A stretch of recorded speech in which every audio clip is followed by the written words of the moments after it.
Good afternoon, students. Today we are going to discuss about the gallbladder pathology. This is the normal appearance of the gallbladder. It is greenish in color and it lies below the liver. It is a pouch or bag-like structure and contains three parts. Basal part is called fundus, body and neck. Neck is the commonest site for the impaction of the stones. Histologically, gallbladder contains three layers: mucosa, muscularis propria and serosa. Mucosa is thrown into folds and lined by columnar epithelium. Normally, four layers are present in the intestine, but here muscularis mucosae and submucosa are absent in the gallbladder. In the histology, you have to remember about the Rokitansky-Aschoff sinuses. They are nothing but the folds in the mucosal epithelium, which will be folded into the muscular layer, which we will get confused with the malignancy. This is the biliary system showing right hepatic duct and left hepatic duct unite to form the common hepatic duct.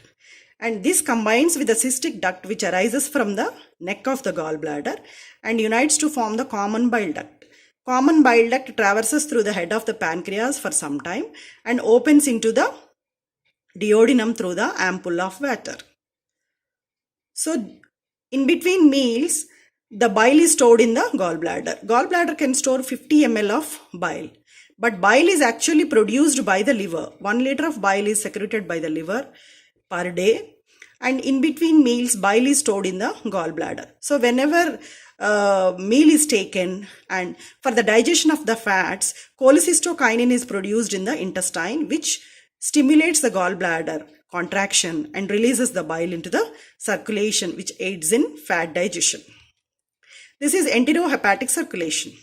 In the bile acids are absorbed in the small intestine and again reabsorbed in the terminal ileum, and they will be carried back to the liver via the portal circulation and they are reconjugated and secreted back into the bile. This is an important procedure for the digestive process. Bile contains bile acids, bile salts, phospholipids and cholesterol. There are two primary bile acids, namely cholic acid and chenodeoxycholic acid. Cholestasis means obstruction of the secretion of the bile. There are different forms of cholestasis due to cholelithiasis or cholelithiasis. Cholelithiasis means stones in the gallbladder. Cholelithiasis means stones in the common bile duct. Cholestasis can also be caused by pancreatic diseases, liver diseases and cysts, tumors. Most important topic is cholelithiasis in the gallbladder. So, 90% of the pathology is commonly gallstones. More than 80% are silent. These gallstones, they don't show symptoms usually. There are two types, pure stones and mixed stones.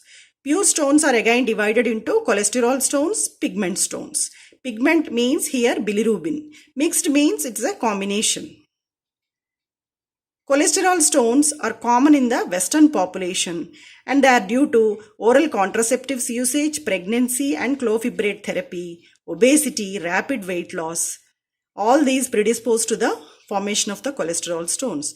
They are mostly common in all the gallstones are mostly common in the females. You must have heard about the mnemonic fat, female, fertile. Fatty, fertile, female of 40. Usually they are predisposed to gallstones formation. They are also common in the gallbladder stasis and hyperlipidemia syndromes. Pigment stones are common in the chronic hemolytic syndromes, ileal dysfunction, bacterial infections of the biliary tree and Asian population. They are most common. In the cholesterol stones, pathogenesis is mainly 4 steps. First step is bile supersaturation with cholesterol. Second step is gallbladder hypomotility. Third step is cholesterol nucleation. Fourth step is mucus hypersecretion.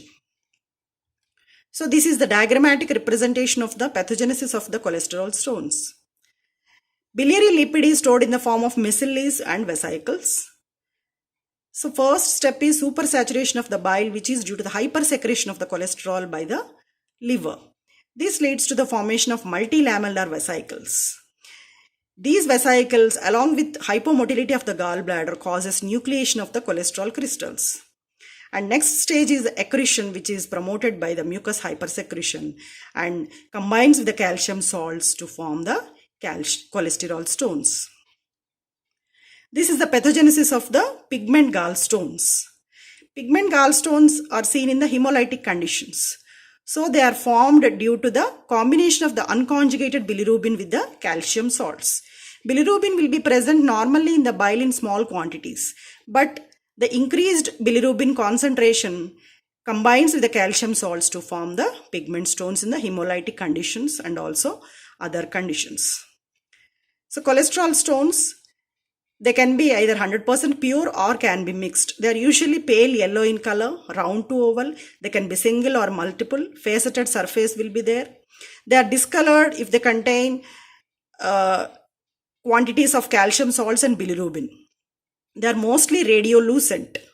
Pigment stones are two types, black and brown. Black means usually uninfected.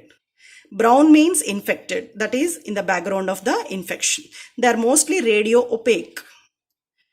The clinical features of cholelithiasis, 80% are asymptomatic and some of the patients show pain, fever, tachycardia, nausea, vomiting.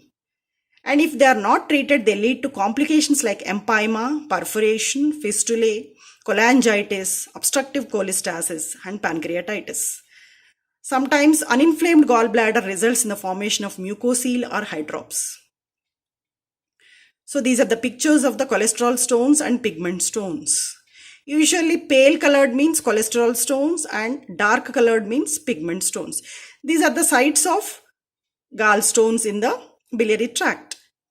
This is the microscopic photograph of the liver in the cholestasis. You can appreciate it better in the high power. So both intrahepatic and interhepatic cholestasis is seen along with inflammation. This is the formation of bile lakes and plugs along with the inflammatory infiltrate. This is the picture of gross photograph of the gallbladder with the adenocarcinoma and multiple stones. These are also multiple stones, pigment stones. There is another condition called cholesterolysis, or it is also called strawberry gallbladder. This is the photograph of the strawberry gallbladder.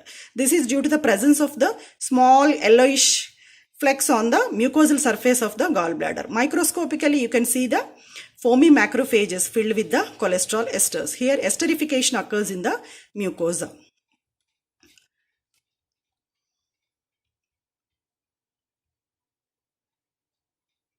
Diagnosis of cholelithiasis is done by ultrasound or X-ray or scan. Next is cholecystitis. Cholecystitis means inflammation of the gallbladder. Cholecystitis is divided into acute, chronic, acute superimposed on chronic. Acute is again divided into calculus, acalculus, emphysematous. Chronic cholecystitis is divided into calculus, acalculus, xanthogranulomatous. Xanthogranulomatous is important because it can be confused with the malignancy. Acute superimposed on chronic is another category. Acute cholecystitis. This is a surgical emergency and it mainly the patient complains of severe acute pain with fever right to hypochondriacal tenderness and abdominal guarding will be present. Murphy's sign will be positive. Murphy's sign means excruciating pain in the right hypochondriac region in deep inspiration. And it is one of the commonest reasons for the emergency cholecystectomy. Usually in the acute cholecystitis is due to the gallstones, mostly 90%. Even acalculous cholecystitis can also occur in the setting of post-operative stress, severe trauma, burns, multi-system organ failure, sepsis, and prolonged hyperalimentation.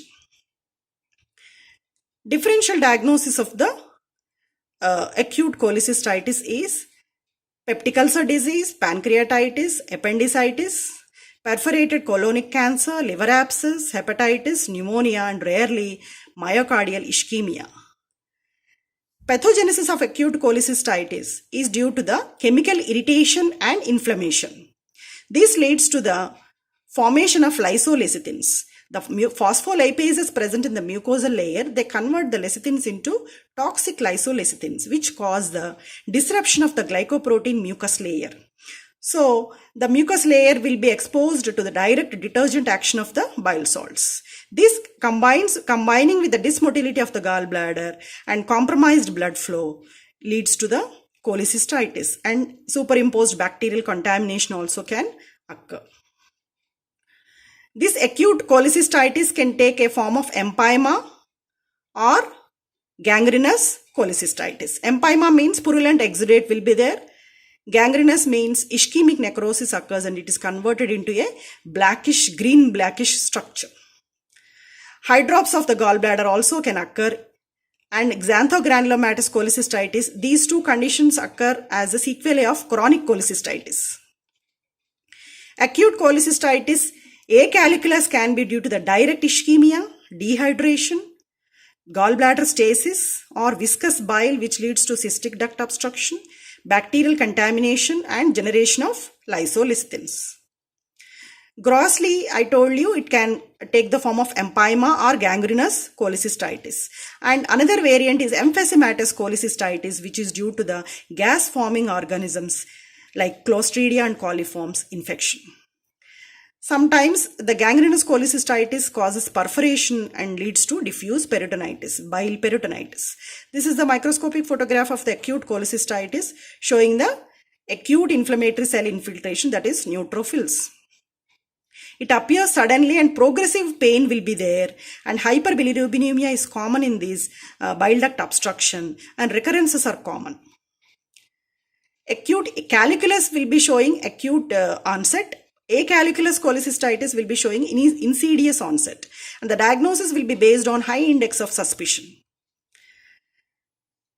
Coming to chronic cholecystitis, it may be a sequel to the bouts of acute attacks. Apparent absence of acute attacks can be there in some people. 90% it is associated with cholelithiasis. In 1/3 of the cases, E. coli and enterococci infection may be there. Chronic cholecystitis, usually morphologically, they will be shrunken and subserosal fibrosis along with adhesions, it will be there. The wall will be thickened. Sometimes it is gray white to opaque, takes the form of porcelain gallbladder. Usually they contain stones. And another variant is xanthogranulomatous cholecystitis. Recurrent attacks may be there. Pain with nausea and vomiting, and intolerance to fatty foods will be there. Microscopically, it shows reactive proliferation of the mucosa and inflammatory infiltrate composed of lymphocytes, plasma cells, and macrophages. And prominent outpouchings will be there. Rokitansky-Aschoff sinuses will be more prominent here. And marked subserosal fibrosis will be there. Superimposed acute inflammatory infiltrate will be there. Sometimes dystrophic calcification will be more prominent within the wall, and it takes the form of porcelain gallbladder. This is the photograph of the porcelain gallbladder, which is due to the dystrophic calcification. Complications. The complications of chronic cholecystitis are bacterial superinfection with cholangitis or sepsis, gallbladder perforation with local abscess formation, and rupture of the gallbladder with diffuse peritonitis, that is bile peritonitis, and sometimes it may lead to biliary enteric fistula with intestinal obstruction, and aggravation of pre-existing medical illness will be there. This is the microscopic photograph of the prominent Aschoff-Rokitansky sinuses. These can be confused with the neoplasm or malignancy. This is the microscopic photograph of the chronic cholecystitis showing the diffuse dense infiltration of the chronic inflammatory cells. Coming to the tumors of the gallbladder. In the tumors, the benign tumors, adenoma, adenomyosis can occur, but they are rare. In the malignancy, commonest is adenocarcinoma. Again, these carcinomas are also common in the women, but elderly females. Mostly 90% of the cases, they may be associated with the gallstones. It may be due to the chronic irritation or the derivatives of the bile acids. So, in the setting of cholecystitis and cholelithiasis, there will be chronic irritation of the mucosa which causes metaplasia. And this metaplasia leads to dysplasia, and dysplasia leads to malignancy. Coming to the morphology, there are two types of patterns of growth, infiltrating and exophytic. Mostly infiltrating is common, and histologically the variant is adenocarcinoma. In 5% of the cases, squamous cell carcinomas also can occur, and very rarely poorly differentiated carcinomas can occur. This is the picture of the gallbladder with adenocarcinoma and cholelithiasis or gallstones. This is the microscopic photograph in the low power, which shows the mucosal folds along with the glands extending into the submucosal layer and muscle layer. These are the neoplastic glands. You can appreciate it better in the high power. So this high power shows papillary folds, and all the malignant features are evident here. Increased nuclear cytoplasmic ratio, pleomorphism, mitotic activity, and loss of polarity. This is well differentiated adenocarcinoma. Clinical features, usually by the time of diagnosis, it must have reached the advanced stage. Symptoms may be pain, jaundice, anorexia, nausea, vomiting. In some cases, palpable gallbladder can be there. Sometimes incidental finding also can occur after cholecystectomy, which is done for gallstones. Even underlying carcinoma also may be there. Clinical features, the symptoms are similar to the features of the cholelithiasis. Grossly, they exhibit either exophytic growth or infiltrating growth. Sometimes poorly defined areas of diffuse thickening also can occur. Scirrhous form and very firm, stony, gritty also can be there.